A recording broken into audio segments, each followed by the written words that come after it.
مرنے کے بعد جتنی زمین بادشاہ کے پاس ہوگی اتنی ہی فقیر کے پاس بھی ہوگی۔ زندہ شخص کی قدر کریں۔ زندہ شخص کے چہرے پر ایک مسکراہٹ لانا اس کی قبر پر پھول رکھنے سے بہتر ہے۔ انسان بڑی عجیب فطرت کا مالک ہے۔ یہ مرے ہوئے پر روتا ہے اور زندہ لوگوں کو رلاتا ہے۔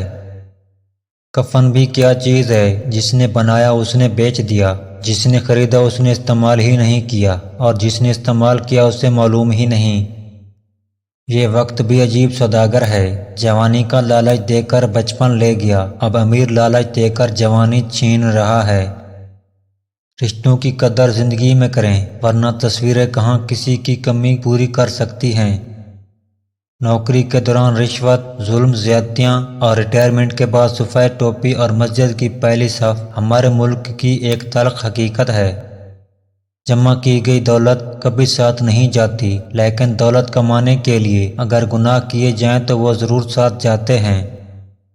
ہر شخص سچا دوست تلاش کرتا ہے، لیکن خود سچا بننے کی زحمت نہیں کرتا۔ شکر ہے گناہ کی کوئی بدبو نہیں ہوتی، ورنہ یہ دنیا رہنے کے قابل نہ ہوتی۔ مسجد میں سیمنٹ کی بوری دینے سے پہلے پڑوس میں دیکھ لیجئے، اگر کوئی حاجت مند ہو تو آٹے کی بوری پہلے دیجئے۔ مفلسی بھی تہمت ہے۔ بیٹیوں کے لیے باپ غریب ہو تو رشتے بھی نہیں آتے۔ ایک انسان کی دنیا میں آنے کی خبر 9 مہینے پہلے ہی ہو جاتی ہے، لیکن جانے کی خبر 9 سیکنڈ پہلے بھی نہیں ہوتی، اس لیے زندگی کو غنیمت سمجھیں۔ دنیا ایک دریا ہے جس کے مسافر لوگ ہیں، جس کا کنارہ آخرت ہے اور جس کی کشتی تقویٰ ہے۔ دل کی قیمت نہیں، لیکن زبان کا میٹھا بول دل کو خرید لیتا ہے۔ زندگی برف کی طرح ہے، نیک کاموں میں گزارو، ورنہ پگھل تو رہی ہے، ختم بھی ہو جائے گی۔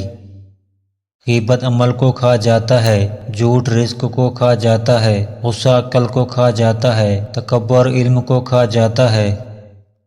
دنیا نصیب سے ملتی ہے اور آخرت محنت سے، لیکن لوگ محنت دنیا کے لیے اور آخرت کو نصیب پر چھوڑ دیتے ہیں۔ وہ ایک انگلی جو مشکل وقت میں آپ کے آنسو پونچھتی ہے، ان 10 انگلیوں سے بہتر ہے جو آپ کی کامیابی پر تالیاں بجاتی ہیں۔ کریلے لطف دیتے ہیں، پکانے والا اچھا ہو۔ سلیقے سے کہا جائے تو سچ کڑوا نہیں لگتا۔ ایک انتقال کے بعد زمین آپ کے نام ہوتی ہے اور ایک انتقال کے بعد آپ زمین کے نام ہوتے ہیں، بس یہ ہے انسان کی حقیقت۔ دوستوں کے غم میں شامل ہوا کرو ہر حال میں، لیکن خوشی میں تب تک نہ جانا جب تک وہ خود نہ بلائیں۔ گھڑی کی ٹک ٹک کو معمولی نہ سمجھو، یہ زندگی کے درخت پر کلاڑی کے وار ہیں۔ 3 کام اللہ کو بہت پسند ہیں: ٹوٹے ہوئے دلوں کو جوڑنا، دل نہ چاہتے ہوئے بھی معاف کرنا، اور کسی کے گناہ پر پردہ ڈالنا۔ انسان مسافر ہے، دنیا دریا ہے اور آخرت کنارہ ہے۔ اگر تقویٰ کی کشتی میں سفر کرو گے تو بحفاظت کنارے جا لگو گے۔ 99% لوگ اس 1% کے ملازم ہوتے ہیں جس نے ہمت نہیں ہاری ہوتی۔ اپنے اندر پرندے کی طرح عاجزی پیدا کرو، جو آسمان کی بلندی کو چھو کر بھی گردن جھکا کے رکھتا ہے۔ جب آپ سے کوئی مدد مانگے تو یہ سوچ لے کہ اس نے آپ سے پہلے اپنے رب سے من مانگی تھی۔ 4 دن بھی کوئی نہیں نبھا سکتا جو کردار باپ ساری زندگی نبھاتا ہے۔ سنی سنائی باتوں پر فوراً یقین مت کر لیا کرو، جھوٹ سچ سے زیادہ جلدی پھیلتا ہے۔ یاد رکھیں، علم 4 چیزوں سے حاصل ہوتا ہے: اول تاریخ، دوم مطالعہ، سوم کائنات، چہارم وحی۔ مومن ریشم کی طرح نرم اور فولاد کی طرح سخت ہوتا ہے۔ مہمان نوازی پیغمبروں کا خاصہ ہے اور فقر کی پہلی منزل کسب حلال ہے۔ قلب کی فطرت ہی ایسی ہے کہ وہ محبت سے رام ہو سکتا ہے، مخالفت اور عداوت سے نہیں۔ عشق رسول دین بھی ہے، دنیا بھی، اس کے بغیر انسان نہ دین کا رہتا ہے نہ دنیا کا۔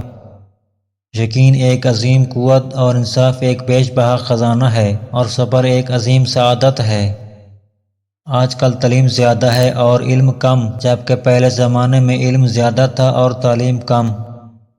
انسان کو ہمیشہ یہ یاد رکھنا چاہیے کہ نیک عمل کبھی ضائع نہیں ہوتا۔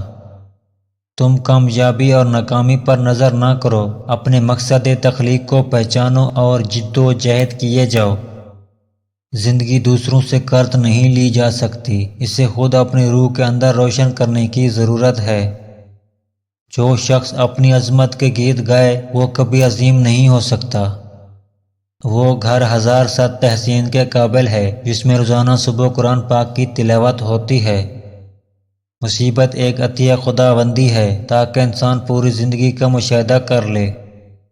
کام میری نگاہ میں ایسے ہی مقدس ہے جیسے عبادت۔